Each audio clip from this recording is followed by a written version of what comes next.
Je dois me le rappeler, c'est crucial, la Chine a déjà vaincu. Je tiens à préciser que je ne te recommande pas d'acheter une voiture chinoise.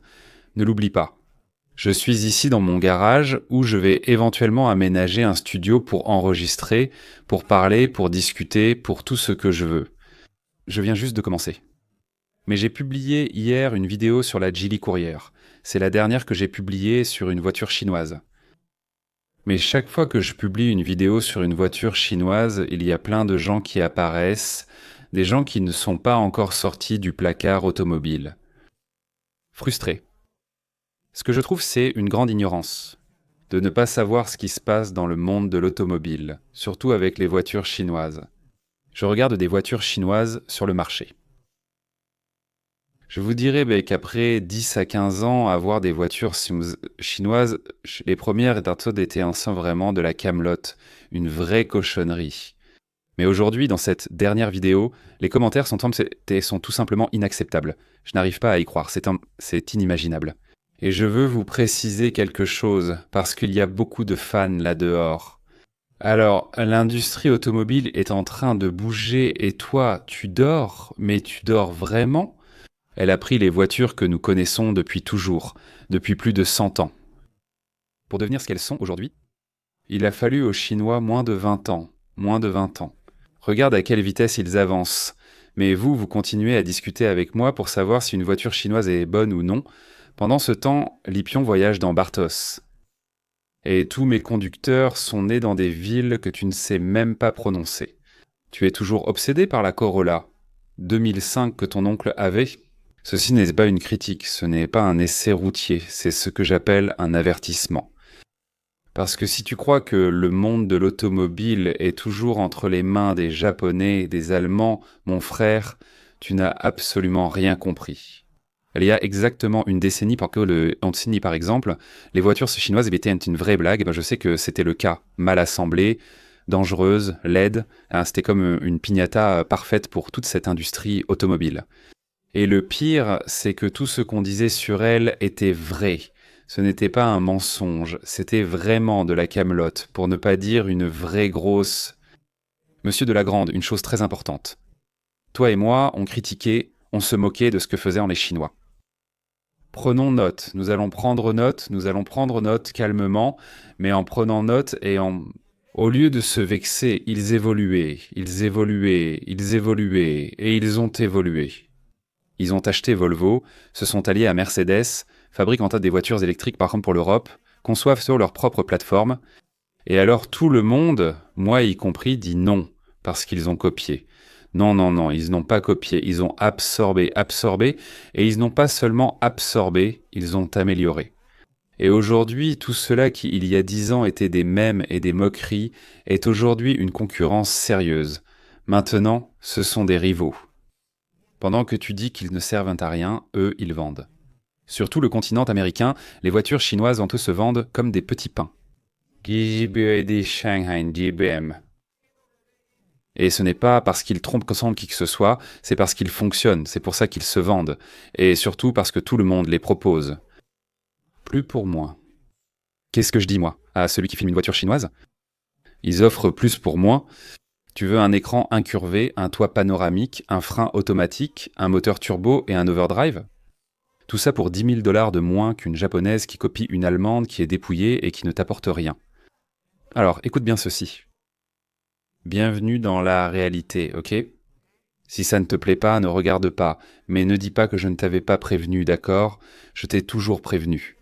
Et la principale raison pour laquelle ils n'entrent pas ici, aux États-Unis, c'est parce qu'ils font peur, ils en ont une peur bleue.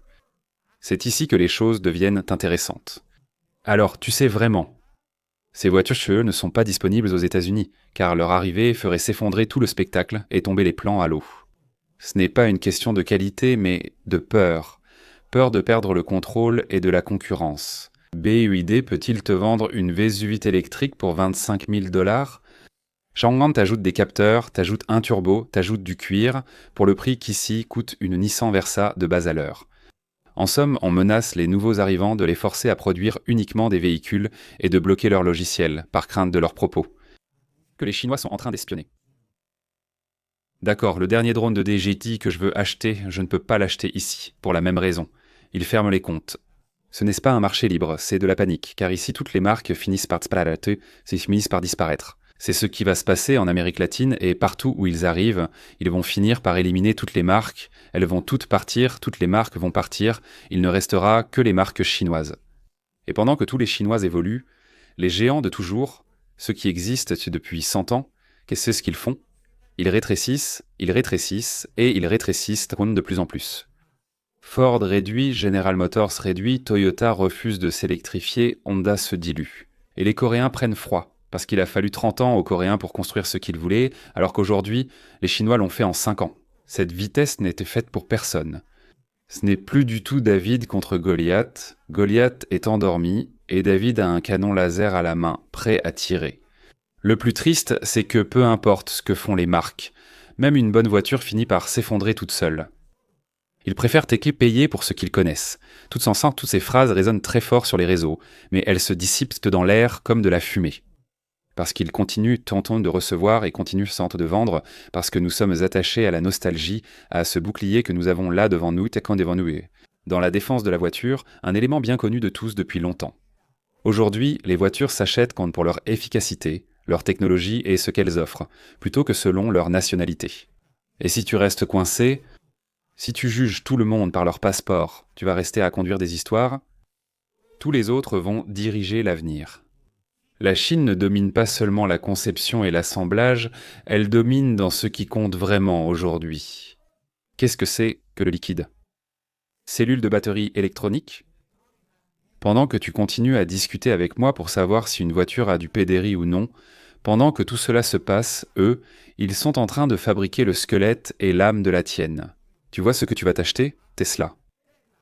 Il achète déjà beaucoup de choses en Chine, Mercedes sous-traite en Chine, Apple est impliqué en Chine ou regarde dans cette direction. Tu veux savoir qui commande dans cette industrie? Suis ce qu'on appelle le silence. Ne suis pas le blason sur le capot des voitures. Et encore moins. Ne me dis pas à moi que je me suis vendu parce que je ne me vends à personne.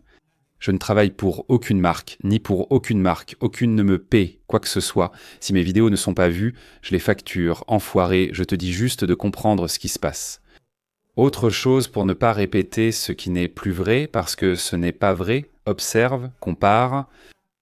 Pense-y, car pendant que tu te moques, et tu laisses des commentaires comme ça sur mes vidéos, d'autres maîtrisent donc pendant toute la technologie pour beaucoup moins d'argent. Et quand tu voudras monter dans le futur, peut-être que le futur sera déjà parti. Parti dans une Chang'an, une Geely, une BYD. Aucune compagnie ne me paie. Je travaille avec des villas indépendantes où tout le monde a plusieurs voitures. Il y a plein de marques différentes. Mon travail consiste à tester les voitures que les leaders me confient. Sans jamais dire « achetez cette voiture, c'est la meilleure », car ce n'est pas mon rôle. Ce que je vends vraiment, c'est la vérité sur ce que je vois toujours. Même si toi, papa, ça ne te plaît pas, ma chaîne n'a jamais été faite pour les fans de marque. Je fais tout ce que je vois, tout ce qu'il y a, c'est ce que je fais. Surtout pour ces gens qui regardent au-delà d'un loup. Si tu es arrivé jusqu'ici, c'est probablement grâce à l'un d'eux.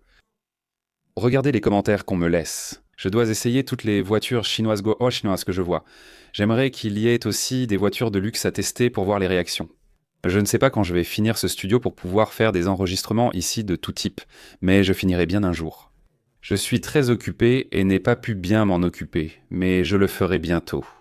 Donc bon, pareil, ce n'est pas un reproche. C'est une leçon sur ce qui se passe parce que beaucoup de gens vivent dans le placard. Merci de t'être abonné, on se voit à la prochaine.